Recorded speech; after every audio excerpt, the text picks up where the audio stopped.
बिस्मिल्लाहिर्रहमानिर्रहीम। अस्सलाम वालेकुम नाज़रीन, मैं हूँ आम शहरी आरिफ हमीद भट्टी। नाज़रीन, आज आपको तारीख़ के कुछ ऐसे तल्ख़ हक़ाइक़ बताता हूँ और फ़ैसला खुद आपने करना है, कौन गलत है कौन सही है। जिस माशरे में दोहरे मेयार हो वहाँ इंसाफ नाइंसाफ़ी में बदल जाता है और नाइंसाफ़ी जुल्म कहलाता है। हमारे सियासतदानों की भी तारीख़ कुछ इससे मुख्तलिफ नहीं है। जो फ़ैसले इनके हक़ में आ जाए वो जायज़, जो इनके ख़िलाफ़ आ जाए उस पर बगावत और अदारों पर हमला।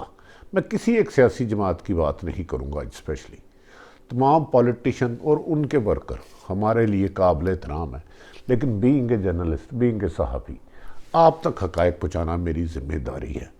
नाज़रीन, मैं कुछ अरसा पहले से शुरू हो जाऊँगा। आप जानते हैं इस मुल्क में एक मुंतखब नुमाइंदे ज़ुल्फ़िकार अली भुट्टो को जनरल ज़ियाउल हक़ ने उसके इक़्तिदार छीन कर मार्शल लगाया था 90 रोज़ का। उसके बाद वो तूल दे के तकरीबन कमो बेशतर 11 साल मुल्क पर मुसल्लत रहे, सदर भी और आर्मी चीफ भी। उस ज़ियाउल हक़ का एक रेफरेंडम करवाया गया था जिसकी हमायत और जिस पर इन्वेस्टमेंट भारी तौर पर मुबैना तौर पर मोहतरम मुस्लिम लीग के कायद नवाज शरीफ और उनके भाई शहबाज शरीफ ने की थी। उस वक़्त मुस्लिम लीग नून का कोई वजूद नहीं था, कोई वजूद नहीं था, और ज़ुल्फ़िकार अली भुट्टो को फांसी दे दी गई। और उस ज़ियाउल हक़ जो डिक्टेटर था, जो मार्शल जिसने लगाया था, जिसमें सहाफ़ियों को कोड़े पड़े, लोगों को किलों में बंद रखा गया, बदतरीन तारीख का मार्शल था, बदतरीन।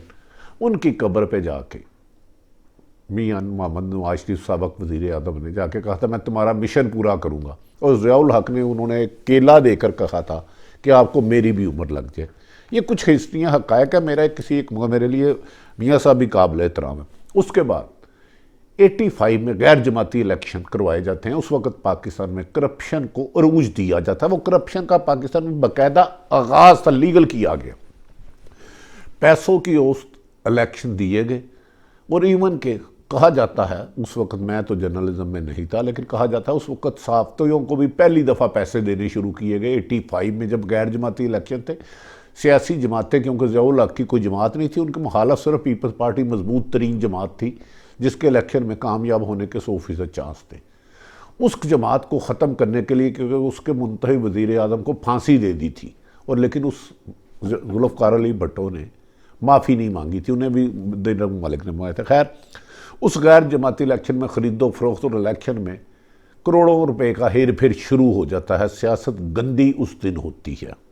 उससे पहले शायद कुछ इल्ज़ाम तो मुझे उससे नहीं पता, लेकिन उसी जमात के बाद नाज़रीन 88 में उस वक़्त के मुंतखब वज़ीर आज़म, उस वक़्त जनेजो लीग थी, मुस्लिम लीग नहीं थी, मुस्लिम लीग एन नहीं थी, मुस्लिम लीग जनेजो लीग थी, वापस आते हैं और उनका इक़्तिदार ख़त्म कर देते हैं, और उस पर नवाज शरीफ उनको दगा दे देते हैं। नवाज शरीफ उस वक्त जनेजो लीग के हिस्सा थे, वो भी उनकी खैर बात ख़त्म हो गई।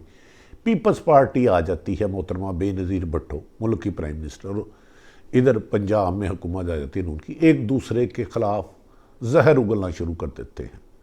नाज़रीन, याद रहे कि इसके बाद बेनज़ीर भुट्टो और उनकी वालदा, अल्लाह जन्नत नसीब करे, मोहतरमा बेनज़ीर भुट्टो वालदा के बारे में वाहियात फाश लिटरेचर बांटा गया, ज़मीमें छापे गए जिसमें उनकी नामुनासिब तस्वीरें थी, नामुनासिब तस्वीरें थी। और ये रवायत किसने की, इसको हिस्ट्री से ज़रूर आप ढूंढें। कुछ जिम्मेदारियाँ आप भी कहें, क्योंकि मेरी तरह आप भी एक मुसलमान अल्हम्दुलिल्लाह और एक पाकिस्तानी है। फिर 2 दफ़ा बेनज़ीर की हुकूमत ख़त्म करवाई गई मुस्लिम लीग नून के नवाज शरीफ ने, और 2 दफ़ा ही नून लीग की ख़त्म हुई। और इन दोनों इलेक्शनों में, चारों इलेक्शनों में भारी तौर पर धांधली, करप्शन और ख़रीदो फरोख्त के इल्ज़ाम लगाए गए। पीपल्स पार्टी ने नून लीग पर लगाए, नून लीग ने पीपल्स पार्टी पर लगाए। इब्तदाई तौर पर कायदे-आज़म की मुस्लिम लीग का तो वजूद ही नहीं है। खैर, ये हो जाता है। 12 अक्टूबर 1999 में उस वक़्त के army chief general Pervez Musharraf बैरून मुल्क से पाकिस्तान आते हैं, तो कराची एयरपोर्ट पर उनका जहाज़ नहीं उतरने दिया जाता। उन्हें गिरफ़्तार करने उस वक़्त के IG सिंध खुद जाते हैं, जहाज़ उतरने नहीं दिया जाता। आर्मी में एक तशवीश की लहर भागती है कि पाक फौज के आर्मी चीफ कमांडर को, जिसने मुल्क की हिफाजत करनी है, उसको एक थानेदार नहीं गिरफ्तार करने दे रहा, उतरने नहीं दे रहा अपने मुल्क में, अपनी सरजमीन में, कि वो इंडिया में जाए। मुख्तसर ये कि जहाँ इस दौरान उस वक़्त के वज़ीर आज़म नवाज शरीफ उस वक़्त के आर्मी चीफ को बरतरफ कर देते हैं, लेकिन इसका फ़ैसला पाक फ़ौज के दीगर जनरल मानने से इनकार कर देते हैं और वो कू कर देते हैं। उस वक़्त अभी परवेज़ मुशर्रफ हवा में थे, ज़मीन पे लैंड नहीं किए थे क्योंकि उतरने नहीं दिया जा रहा था, और नवाज शरीफ की हुकूमत मार्शाल्लाह करके लगा के ख़त्म कर दी जाती है। यकीनन मार्शाल्लाह के मैं हक़ में कोई दलील नहीं दे रहा, कोई दलील नहीं दे रहा। मुंतही वज़ीर आज़म था नवाज शरीफ, उनकी हुकूमत नहीं ख़त्म होनी चाहिए थी, लेकिन उसकी वजूहत बताना आपके इल्म में है। उसके बाद नवाज शरीफ और मुस्लिम लीग नून के बेशतर लोगों को गिरफ़्तार कर लिया जाता है, उन्हें गिरफ़्तार कर लिया जाता है। त्यारा हाईजैक में नवाज शरीफ को सज़ा हो जाती है। इसी तरह और भी लोगों को गिरफ़्तार किया जाता है और उसे इंतकामी कार्रवाई कहते हैं, क्योंकि उस वक़्त परवेज़ मुशर्रफ एक डिक्टेटर थे, एक मार्शल लॉ लगाई थी। लेकिन ज़ियाउल हक बहुत अच्छा था और मुशर्रफ कुछ जमातों के लिए बहुत बुरा था। फैसला आप करें कौन सही है कौन नहीं। कुछ देर बाद एक गैर मुल्की ताकतें बीच में पड़ती हैं और एक नवाज शरीफ जिसको सज़ा हुई होती है बाकायदा, उसके बाद वो उनको मुशर्रफ के साथ डील करते हैं, गैर मुल्की तकदामन बनती है, रातों रात जहाज़ आता है जिसमें अरबों रुपए लेके वो मुल्क से सऊदी अरब चले जाते हैं, और इसका एग्रीमेंट सऊदी अरब के एक सफ़ीर आके पाकिस्तान में देते हैं कि 10 साल के लिए एग्रीमेंट किया गया था कि नवाज शरीफ पाकिस्तान में नहीं आएंगे, लेकिन वो आ जाते हैं। खैर वो भी एक लंबी कहानी है। वो NRO मिला था कुछ जमातों को, लेकिन 2007 में मोहतरमा बेनज़ीर भुट्टो रावलपिंडी में शहीद हो जाती हैं एक बम ब्लास्ट में। यहाँ फायरिंग भी होती है और बम ब्लास्ट भी होता है। जो पहले नवाज शरीफ साहब गए थे सऊदी अरब, वो NRO लेके गए थे, जिसको सऊदी सफ़ीर ने आके पब्लिश किया कि ये डील गए हैं। लेकिन खैर वो चलो, वो हलाल तुम करो हलाल, हम करें तो हराम। हमारा काम हर जायज़ काम हराम, आपका हर जायज़ काम हलाल, ये तरीका चलता रहा। 2002 के इलेक्शन में बदतरीन धांधली होती है। वो परवेज़ मुशर्रफ उस वक़्त काफ लीग बनाते हैं, बल्दियाती इलेक्शन में भी धांधली होती है, लेकिन वो सब जायज़, क्योंकि उस वक़्त एग्रीमेंट करके गई हुई थी दोनों जमातें। 2008 में एक डील करके आते हैं आसफ अली जरदारी और मोहतरमा बेनज़ीर भुट्टो। मोहतरमा बेनज़ीर भुट्टो शहीद हो जाती है। उस पर मुल्क में कहराम मच जाता है। यकीनन एक बहुत बड़ी लीडर थी, एक काबिल एहतराम लीडर थी। उस पर खैर जरदारी साहब इलेक्शन लड़ने का ऐलान कर देते हैं। मैं उसमें हक़ाइक़ बहुत खौफनाक है, लेकिन उसमें नहीं जाऊँगा। मुख्तसर ये कि 2008 में पाकिस्तान पीपल्स पार्टी को सिंध और वफाक मिल जाता है और मुस्लिम लीग नून को पंजाब मिल जाता है। इस इलेक्शन पे धांधली बेपनाह होती है और आई विटनेस है, लेकिन इस पे धांधली के इल्ज़ाम नहीं लगते, क्योंकि कुछ हिस्सा उनको मिल गया, कुछ उसको मिल गया, NRO की वायलेशन की गई। फिर उसी NRO का नतीजा होता है 2013 के इलेक्शन आते हैं। 2013 के इलेक्शन में मुस्लिम लीग नून को वफाक और पंजाब मिल जाता है और पीपल्स पार्टी को सिंध मिल जाता है। इसमें भी तारीख के बदतरीन धांधली वाले इलेक्शन होते हैं और ये सारी दुनिया कहती है। उमन के उस वक्त के सदर आसफ अली जरदारी जो प्रेसिडेंट ऑफ पाकिस्तान थे, उन्होंने कहा था ये जाली इलेक्शन है, NRO के इलेक्शन है, NRO के इलेक्शन है, वो RO के इलेक्शन है, सॉरी RO के इलेक्शन है। आसफ अली जरदारी वो प्रेसिडेंट ऑफ पाकिस्तान होते हैं, वो इल्ज़ाम लगाते हैं। खैर इस दौरान शहबाज शरीफ साहब मोहतरम कहते हैं कि आसफ अली जरदारी करप्ट आदमी है, इसने सिरे महल लिया, अरबों खरबों रुपए का नवाज शरीफ और मुस्लिम लीग नून और शहबाज शरीफ साहब जरदारी पे करप्शन के बेपनाह इल्ज़ाम लगाते हैं कि स्विस केस इन्होंने लिया, मुल्क का अरबों रुपया लूटा। और इसी तरह आसफ अली जरदारी 2013 के बाद कहते हैं कि नवाज शरीफ धरती के नासूर हैं, मैं इन्हें माफ़ भी नहीं करूँगा, इनका साथ दिया तो मुझे अल्लाह भी नहीं छोड़ेगा। लेकिन इस दौरान 2008 से पीपल्स पार्टी की हुकूमत होती है 13 लेकिन नैब कोई कार्रवाई नहीं करता। इससे पहले दोनों जमातें एक दूसरे पर करप्शन, लाकानूनियत, धांधली, फ्रॉड, चोर, डाकू संगीन इल्ज़ामात लगाते हैं, लेकिन नाज़रीन नैब खामोश रहता है, किसी डाकू चोर को नहीं पकड़ता और दोनों के मुताबिक एक दूसरे को डाकुओं का इल्ज़ाम लगाया जाता है। इसके बाद खैर 2014 में इमरान खान साहब धरना देते हैं धांधली के खिलाफ, के 13 में धांधली हुई है।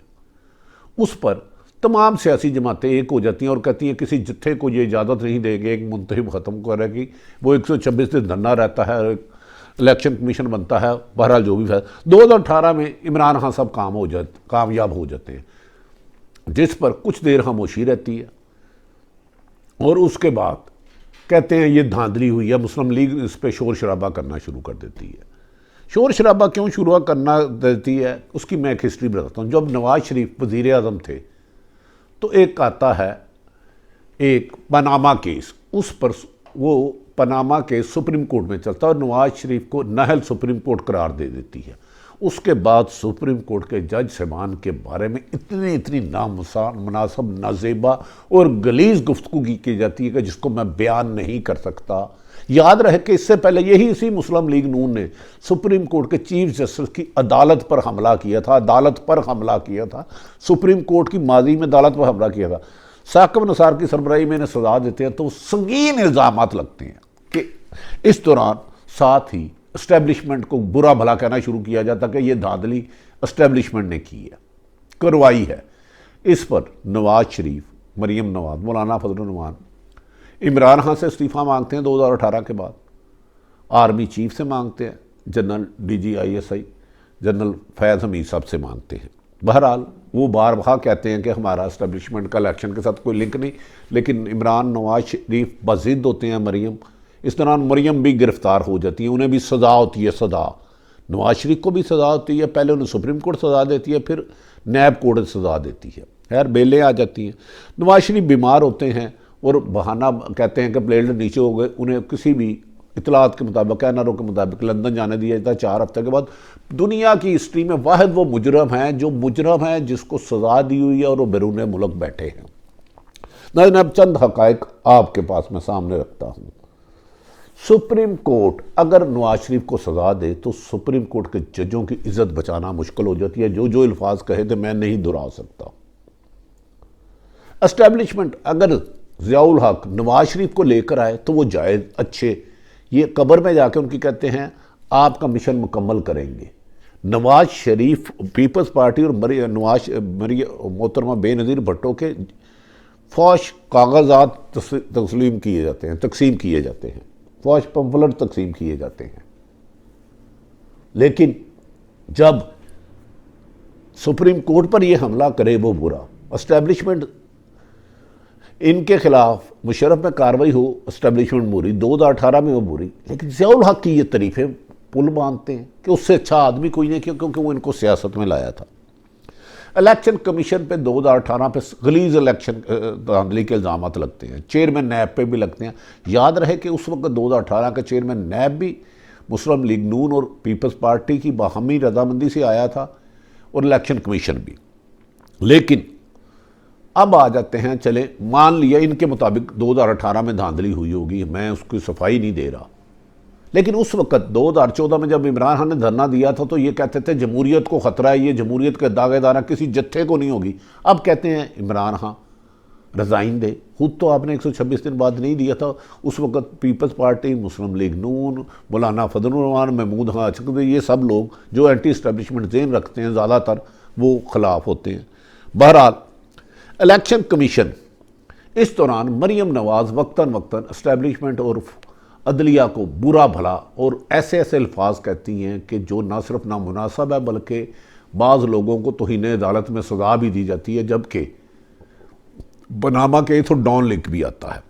लेकिन नाजरीन, जब डस्का NA 75 का इलेक्शन होता है उसमें सारा दिन फायरिंग होती है। यकीनन वो इलेक्शन शफाफ नहीं था मेरी इंफॉर्मेशन के मुताबिक। डस्का NA 75 मुस्लिम लीग नून की लीडरशिप जाती है इलेक्शन कमीशन को, कहती है कि 22 हल्कों की पोलिंग स्टेशनों की दोबारा रीपोलिंग कराए। बाद में वो कहते हैं नहीं जी नहीं, पूरे हल्कों की कराए। माजी में ये होता है जिन पोलिंग स्टेशनों की शिकायत हो अगर साबित ना हो कि धांधली हुई है तो उन्हीं पोलिंग स्टेशनों की दोबारा, लेकिन सब करते इसके बाद इलेक्शन ये अच्छा बच्चा बन जाता है। क्या नाजरीन, मैं सवाल आपसे ये करता हूँ, क्या पाक फौज जो हज़ारों नहीं लाखों कुर्बानियाँ देके इस मुल्क की वतन अजीज़ को महफूज रखती है, किसी भी आर्मी का, एस्टेब्लिशमेंट का, सियासत में अमल दखल नहीं होना चाहिए, पहले भी कह रहा था, आज भी कहता हूँ, आइंदा भी कहता रहूँगा। लेकिन क्या हज़ारों लोग शहीद देकर इस वतन अजीज़ को मैं और आप अपने घरों में महफूज हैं पाक फौज की वजह से, वरना भारत हमें कच्चा खा जाए। लेकिन जब चाहे सियासतदान उनको माँ बहन की नामुनासिब लफ्ज़ कहें, गलीज़ लफ्ज़ कहें, रज़ाइन मांगे, ये सब जायज़ है क्या? ज़ियाउल हक का मुझे बता दें मार्शाल्लाह कैसे जायज़ था और मुशर्रफ का कैसे जायज़ है? यहाँ गलत है। मार्शाल्लाह दोनों ही गलत है, दोनों ही आइन तोड़ के किए गए थे। लेकिन आइन तोड़नों की गोद तोड़ने वालों के साथ मिलकर आइन तोड़ने वाले जिस गोद में पले, वो मुखालिफ को कीचड़ नहीं उछालते। नाज़रीन, फैसला आप करें आज कि अगर सुप्रीम कोर्ट नवाज शरीफ को सज़ा दे तो बुरी धमकियाँ, गलीज़ गुफ्तगू, इन 5 जजों को बाहर फेंकेंगे, इन 5 जोड़ों को बरे करेंगे, आर्मी चीफ से रिज़ाइन मांगा जाए और वो कहे DGI पर कि हमने नहीं किया। लेकिन जब अदलिया कोई फैसला करे, उन पर इल्ज़ामात की बारिश कर दी जाए, सुप्रीम कोर्ट पे हमला कर दिया जाए। 2085 के इलेक्शन में धांधली और करप्शन का आगाज़ हो। अब फैसला यह करे कि क्या डाका, धांधली, फ्रॉड जो मुखालफ करे उसका होता है। अगर आज इंसान खुद करे, कोई एक जमात खुद करे, तो डाका, चोरी, फ्रॉड, धांधली, मुल्ला का खरबे लूटना जायज़ कैसे है? दीन इस्लाम में हर जुर्म की एक ही सज़ा है, चाहे वो मोहम्मद बख्श करे, विश्वनाथ करे या अमर सिंह करे, सब जुर्मों की एक सज़ा है। लेकिन हमारे मुल्क में सियासतदानों ने इंसाफ उसको कहा जो उनके ताबे हो, जो उनका ग़ुलाम हो। हमें ग़ुलामों वाला नहीं चाहिए इंसाफ। इंसाफ वो है जो बिला इम्तियाज़ पूरी कौम के साथ एक जैसा हो। नाज़रीन, मैंने ज़िंदगी कुछ मुख्तसर, बिल्कुल मुख्तसर थोड़े थोड़े से हक़ाइक़ आपके सामने रखे। पहले मैं क्लियर कर दूं, नून लीग और पीपल्स पार्टी एक दूसरे पर अरबों खरबों के करप्शन के इल्ज़ाम लगाते रहे, ये मेरा कोई इल्ज़ाम नहीं है, लेकिन इन्होंने कभी किसी के खिलाफ कार्रवाई नहीं की। अब नैब यकीनन इसको बिला इम्तियाज़ एहतसाब करना चाहिए, बिला इम्तियाज़ आज भी होना चाहिए। ये गलत है कि सिर्फ एक पार्टी या 2 पार्टियों का हो।